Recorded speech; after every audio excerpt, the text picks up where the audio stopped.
Anti defection லா, கட்சி தாவல் தடை சட்டம். தமிழ்நாடு எலெக்ஷன் முடிஞ்சதுல இருந்து அதிகமா நம்ம நியூஸ் பாத்துக்கிட்டே இருக்கோம். 1985ல 52nd கான்ஸ்டிடியூஷன் அமெண்ட்மெண்ட் ஆக்ட் மூலமா 10th ஷெட்யூல் ஆட் பண்ணப்பட்டது ஆன்டி டிஃபெக்ஷன் லா.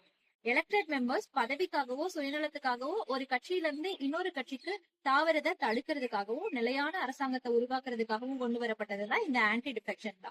எந்தெந்த காரணங்களுக்காக ஒரு எம்எல்ஏவோ ஒரு எம்பியோ தகுதி நீக்கம் செய்யப்படலாம்னு பாக்கலாம்.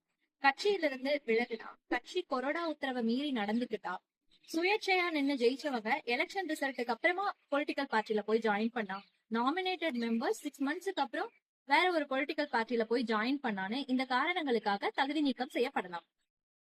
ஒரு கட்சியோட 2/3 பங்கு உறுப்பினர்கள் மொத்தமா வேற ஒரு கட்சியில ஜாயின் பண்ணாங்கன்னா அவங்கள பதவி நீக்கம் செய்ய முடியாது. தகுதி நீக்கம் தொடர்பான எந்த முடிவுகளையும் எடுக்கிற அதிகாரம் சபாநாயகருக்கும் அவை தலைவருக்கும் மட்டும்தான் இருக்கு. சபாநாயகரோட முடிவே இறுதியானதா இருந்தா கூட நீதிமன்றம் நினைச்சா அந்த முடிவை மறுபரிசீலனை செய்ய முடியும்.